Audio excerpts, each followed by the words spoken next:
Indonesia merupakan negara demokrasi ketiga terbesar di dunia setelah Amerika Serikat dan India. Demikian menurut Economist Intelligence Unit atau EIU yang merilis Indeks Demokrasi 2022. Namun menurut Menteri Pertahanan Prabowo Subianto yang juga calon Presiden Republik Indonesia nomor urut 2 ini, proses demokrasi di Indonesia membutuhkan biaya yang sangat mahal dan melelahkan, sehingga masih banyak ruang untuk diperbaiki.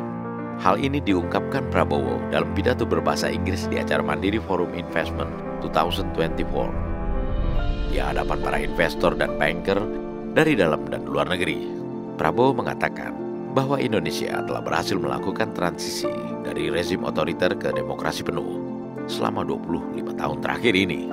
Dan selama itu pula, Prabowo mengaku sudah 5 kali mengikuti tahapan pemilu. Namun hingga sekarang, ia masih merasa belum puas dengan tahapan demokrasi di Indonesia yang sangat berbiaya mahal dan melelahkan. And let me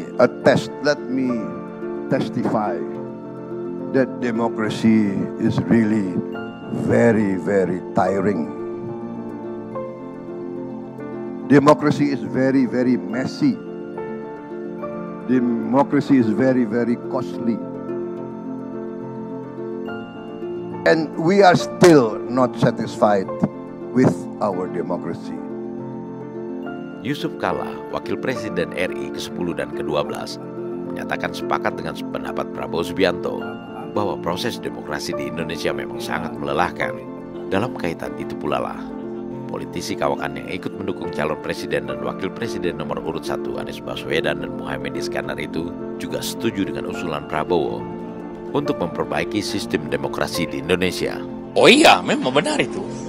Coba bayangkan pemilu di mana bagaimana semua calon keliling Indonesia. Saya sering pernah mengatakan kepada pada Menteri Singapura, Anda ini kampanye naik mobil saja ke seluruh dalam 2-3 hari seluruh Singapura Anda sudah kunjungi.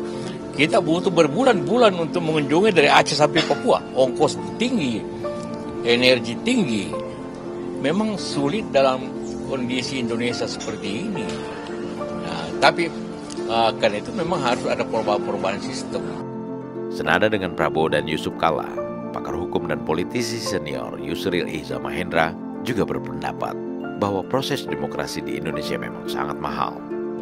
Sehingga ia pun menginginkan agar aturan-aturan pemilu di Indonesia harus direformasi agar tidak membutuhkan biaya yang terlalu mahal, serta dapat memberikan kesempatan seluas-luasnya bagi orang-orang yang berbakat, tidak sekedar orang-orang yang menjadi terkenal melalui media sosial.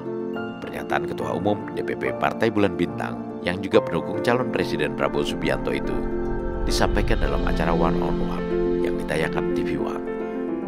Ada sesuatu yang perlu kita perbaiki, dan saya menganggap memang aturan-aturan penyelenggaraan pemilu kita dan kemudian sistem pemilu kita itu mungkin perlu di-reform untuk waktu-waktu yang akan datang ya. Pak Prabowo sendiri juga dalam beberapa kesempatan mengatakan mungkin nanti kita segera perlu memperbaiki sistem demokrasi kita itu, jangan sampai jadi barang terlalu mahal, dan terutama harus memberikan kesempatan kepada banyak orang yang berbakat ke politik ya, bisa masuk ke arena politik itu, bukan hanya orang yang punya duit dan orang yang terkenal karena media sosial.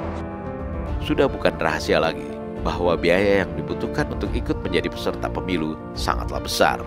Bukan hanya untuk calon presiden dan wakil presiden, tetapi juga untuk para calon anggota legislatif yang ingin mendapatkan kursi di parlemen.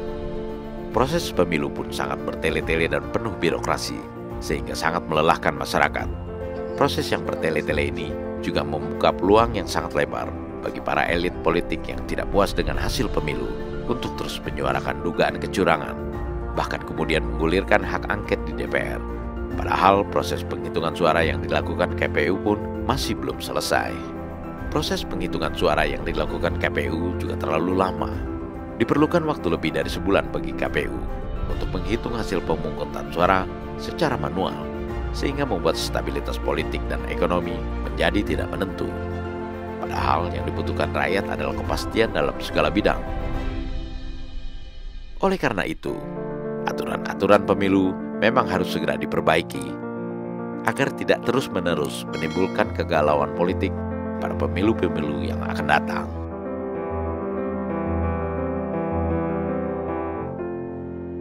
Prabowo Gibran, Men of Our Time.